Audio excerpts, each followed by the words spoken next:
एक बार एक महात्मा जी समझा रहे थे मनुष्य को अपने जीवन में यानी इस भौतिकवादिता के साथ साथ सेवा सत्संग सुमरण पे भी ध्यान देना चाहिए, यानी सत्संग अपने जीवन में करना चाहिए। तो दूसरा व्यक्ति कहता है, भाई एक बात बताओ, जब इंसान को मरना ही है तो फिर सत्संग क्यों ज़रूरी है? फिर सत्संग करके करेंगे क्या जब इंसान की आखिर मौत ही होनी है? तो आओ संत महात्माओं, इस तरीके के मूर्खतापूर्ण बातें भी सुनने को समाज में मिलती हैं कि सत्संग का क्या महत्व है और जब मरना ही है तो सत्संग क्यों करना ज़रूरी है। तो आओ संत महात्माओं कह रहे हैं कि भाई एक बात बताओ, ये जो तुम्हारा नाम रामपाल है तो ये एक शरीर का नाम है, तुम्हारी आत्मा का नाम क्या है? ये जिस गांव में आप रह रहे हो, जैसे जिस जिले के अंदर आप रह रहे हो, जैसे रामपुर में रह रहे हो, तो ये तो जिले का नाम है, लेकिन जहाँ से तुम आए थे तो उस स्थान का नाम कहाँ है? क्या नाम है? जब बुलाएगा मालिक तो जाना पड़ेगा और शर्म की वजह से सर झुकाना पड़ेगा और बहाना चलेगा, बहाना किसी का। आओ संत महात्माओं, कोई बहाना चलने वाला नहीं कि टाइम नहीं मिला था, बिजनेस में उलझ गया था, बच्चों को पढ़ाया था, डिग्री कराई थी। कह रहे वो तो तूने अपने लिए संसारिक कार्य थे, लेकिन इस आत्मा के कल्याण के लिए आपने क्या किया? तो आओ संत महात्माओं, एक बार सत्संग चल रहा था और कुछ बंदर और बंदरियां वहां पे उत्पात मचा रहे थे, शोर शराबा कर रहे थे, सत्संग चल रहा था, महात्मा प्रवचन कर रहे थे। तो एक बंदरिया के दिमाग में एक बात आई, आओ संत महात्माओं की इनकी बात सुनी जाए। तो उसने क्या करा, उसने सत्संग को सुन लिया, अपने जीवन में धारण किया। और सुनने के बाद क्या करती थी, वो किसी से लड़ती नहीं थी, वो किसी से गालियां नहीं देती थी, वो सबके साथ प्रेम पूर्वक व्यवहार करने लगी। अब उसकी दृष्टि नजरिया बदल गया था, सारे बंदरों से हट के नजरिया हो गया था। सब कह रही भाई इसे क्या हो गया।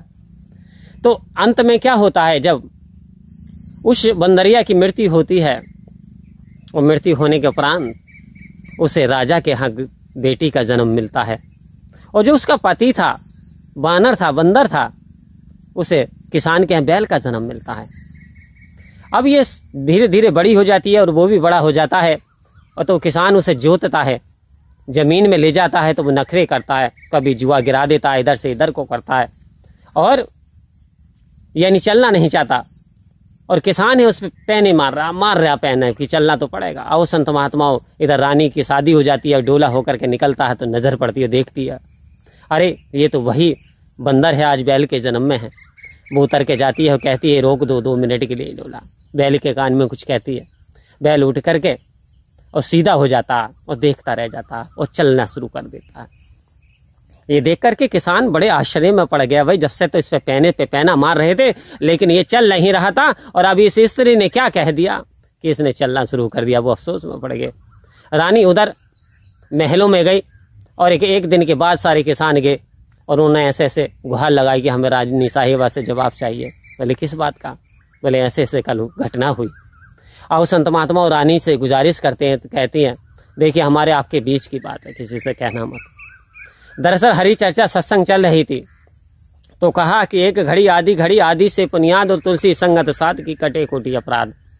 आओ संत महात्माओं, एक घड़ी करने से करोड़ों अपराध दूर हो जाते हैं। तो कह रही थी सत्संग चल रही थी, मैंने कहा कुछ सत्संग सुन लो। ये कह रहा क्या होगा सत्संग, तू ही सुन ले, तेरा ही कल्याण हो जाएगा।